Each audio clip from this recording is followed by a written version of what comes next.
Alright guys, thanks for tuning in to another episode of the Unique Experience. So without delaying it, this is the car that I ended up replacing my 997C2S with. As I mentioned in the last video, I really love that car, but somebody made me an offer that I couldn't refuse. So as I mentioned, the next car that I would want would be a 911 Turbo. So after a lot of digging, a lot of research, I found it. So this is a 03 996 twin turbo. It actually is loaded with a ton of options, including the X50 package. So the X50 package is an option that you can get from Porsche. It's called the Power Package, and basically you get upgraded K24 turbos, a tuned ECU, and some other GT2 goodies, and probably some other things that I'm missing. I'm still learning about it as well.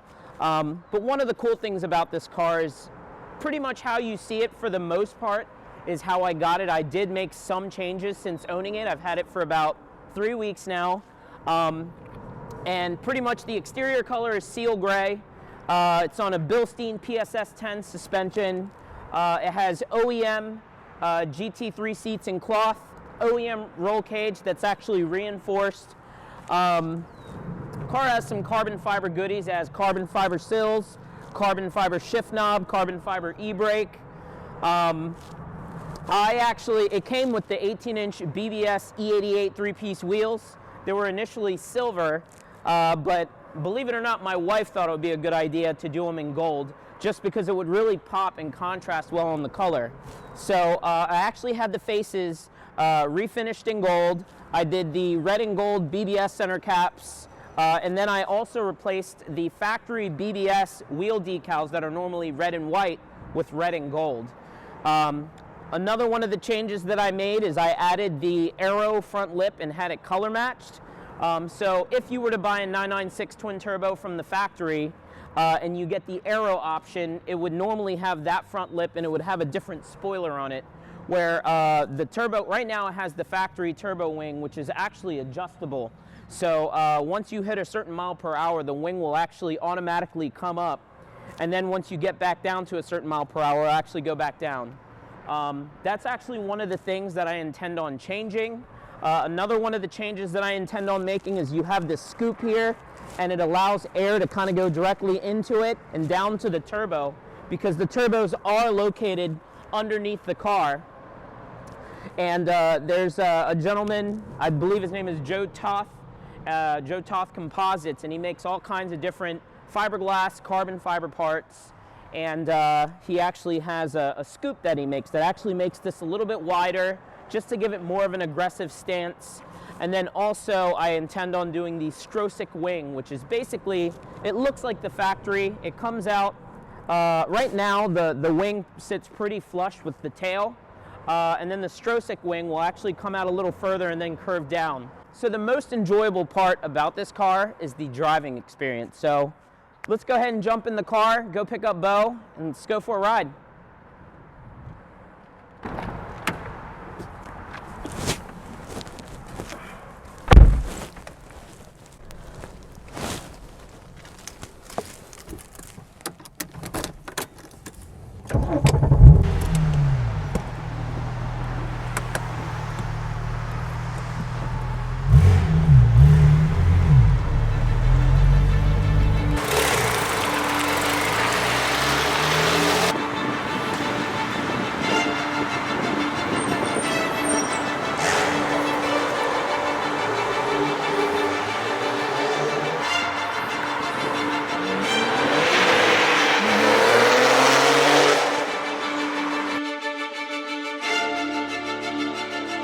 Flight! Whoa! They're actually not bad though. Yeah, they're not as bad for how they look. Like when you look at them, like, you're like, I can Jesus. adjust the straps. Yeah, like the straps, there's plenty of room. Like I can make it longer, but it'll just, I'd have to undo all that. Yeah.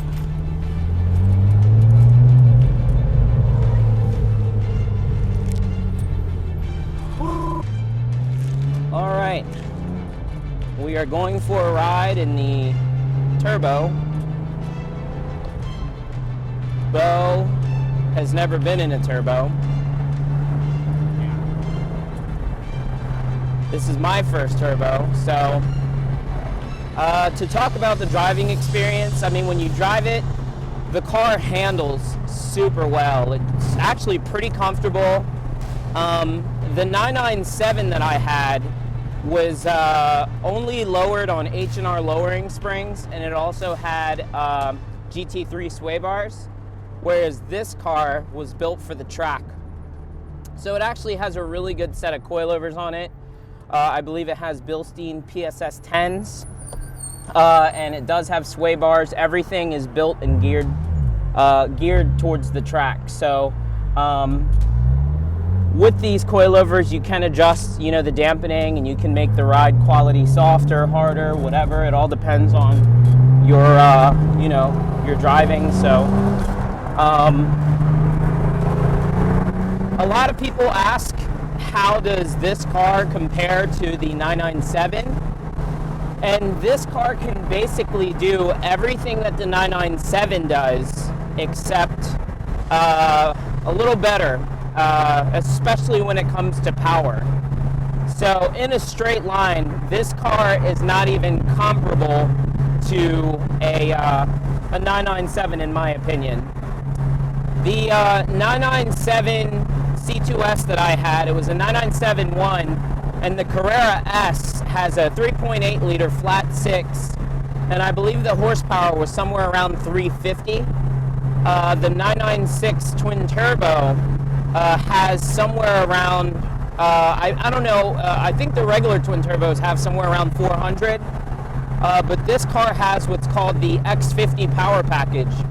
So the X50 power package is basically an option from Porsche where you get upgraded K24 turbos, and it boosts the horsepower up to about 450, I believe 444 to be exact. Now that would be factory. However, this car is modified, and because the previous owner tracked the car, it actually has a lot of modification geared towards performance. So not only is it, you know, in the suspension and in the handling, but also for power. So the power mods that this car has, it does have a AWE exhaust, as a GAIC Tune. It also has EVOMS boost hoses, an F-tube. It's got a BBI clutch slave cylinder upgrade. So basically, you know, when you're on the track, if you have an upgraded lightweight clutch and flywheel, you can kind of get fatigued in the leg because it's really heavy. So the BBI clutch slave cylinder allows it to be a lot more softer, a little more manageable. It's still kind of hard, but not as hard as it would be without it. So it actually, like I said, the car drives great, and straight line power. I mean, it's, in my opinion, at least this particular car is not even comparable to my 997. Just the way that it kicks you back and everything is kind of terrifying. So we'll go ahead and put it in third, doing about 60, and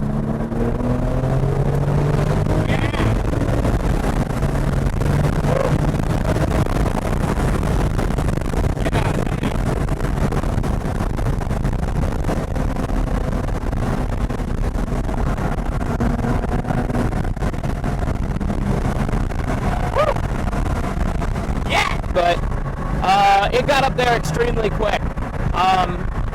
You know, another difference between this car and the 997 is, you know, the 997 C2S, that is a rear-wheel drive car, and the turbo is all-wheel drive. So the thing that I love the most about it, or actually about the 996 in general, is that to me it's the perfect all-around car. I mean, you have styling, timeless, classy styling. I know that, you know, the 996 is kind of debatable as far as, you know, if people like it or not, but I personally love it. The headlights don't bother me at all. I think that they look great, and I mean, the car just drives phenomenally. It handles well.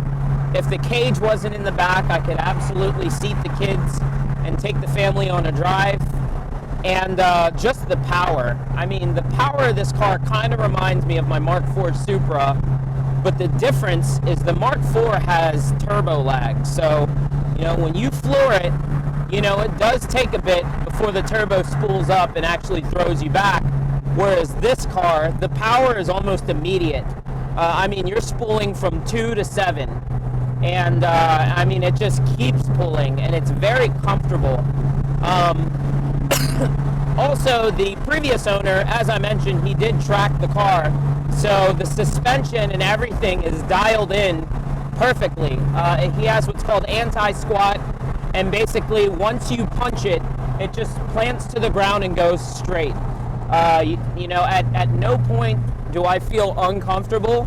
I mean, aside from me just being nervous in general, but the car, you know, it doesn't shake or anything like that. I mean, you really feel planted to the ground, and it puts the power down so well. It's just an amazing car. I absolutely love it. As you guys know, I like to experience different stuff, and my dilemma right now is I don't know what I can get that would be comparable to this car, that has everything that this car has within, you know, the same price range. So, you know, this could be something that I end up keeping for, you know, a little longer than I normally do. But I absolutely love it. So let's see here. We'll get on the highway and give her the beans a little once more.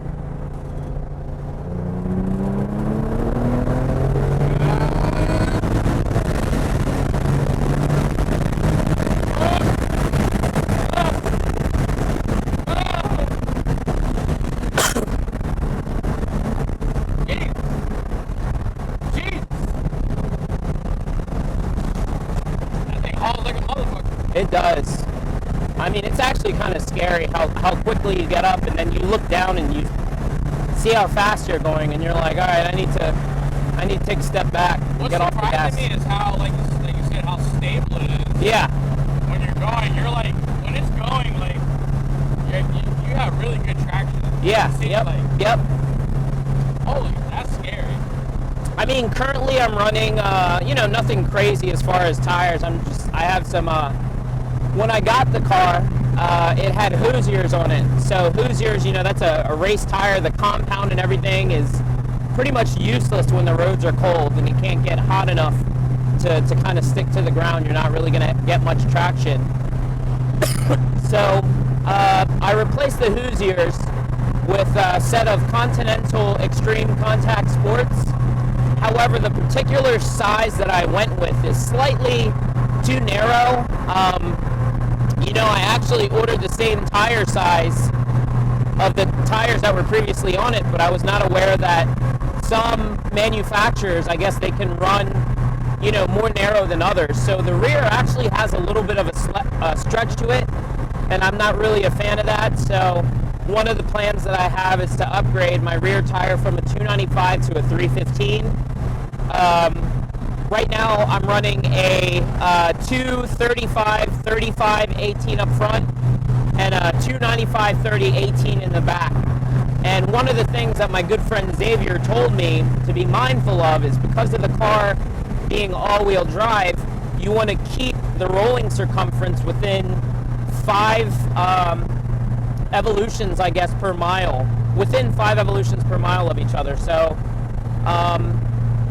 there's actually a calculator you can pull up online, and pretty much it will, you can play around with tire sizes and it will tell you, you know, what revolutions per mile they are, you know, within each other. So basically I learned that if I go to a 245, I think it's a 235 40 18 and a 315 30 18, they'll be within 1 revolution per mile of each other, which is perfect. And then this way you don't risk ruining your diff. So that's going to be another plan. I also have some cosmetic mods that I plan on doing, you know, within the next month or so. And then after that, honestly, there's not really much else to do to the car. I mean, the previous owner pretty much took care of the car mechanically. You know, one of the common issues with these cars that you want to ensure, you know, is addressed. If you're looking at a 996 turbo, you want to ensure that the coolant lines have been pinned or welded. So the previous owner actually had them welded, so that is the permanent way to fix it. And other than that, I mean, they're super solid cars. There's not really any major issues that you really have to look out for them. I mean, after owning all these different cars, I've definitely learned that all cars have their own set of problems. Some are more catastrophic, or can be more catastrophic than others. But overall, Porsches, you know, unless you're talking about the, you know, earlier model IMS bearing and earlier model 911s and Boxsters and earlier model Porsches, unless you're talking about something like that, which I personally feel is kind of blown out of proportion, you know, they're pretty reliable cars. And the turbo actually doesn't have the IMS bearing, so you automatically eliminate that issue. So otherwise, I mean, I love the car. It drives so nice. If I just want to cruise, I can absolutely just cruise and take it easy. Or you want to whoop someone's ass. And if somebody wants to catch them hands, or if they want that smoke, they can get it too. You know what I mean? You know, they can get that. So one of the things about this car particularly that I really liked, that was kind of an adjustment to me, was this car actually has like a, you know, lightweight clutch and flywheel, and then the trans was built. So, you know, when you pull up to a light, you're at a stop, it's very mechanical. You can actually hear a little chatter, and obviously it goes away once you engage the clutch. I don't know if you guys can hear, there's a little bit of squeaking, and that's because the car actually has track pads on it. And the only thing with track pads is that, you know, they have to get up to a pretty high temperature in order to really work and be seated. So another one of the things I'll end up changing is probably just putting more of a streetable pad, preferably something that doesn't, you know, let out too much brake dust, just because, you know, I already have a hard time keeping these wheels clean all the time anyway. So what do you think, Bo? That's just crazy. I like it. It's like it's a good looking car. It's light. It's all-wheel drive, and it's turbocharged. Is it two turbos or one? Twin turbos, a twin turbo. That's crazy. And the turbos, for those who aren't familiar with the twin turbos, the turbos are actually in the back of the car, obviously where the engine is, but also they're mounted kind of below, underneath the car. So they're right by the, you know, the bottom corners.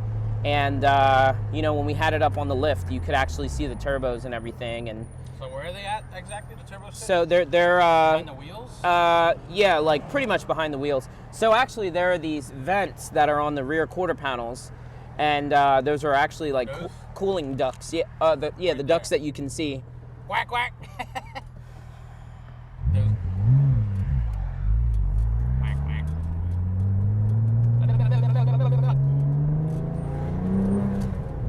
So those cooling ducts actually go like straight to the turbos.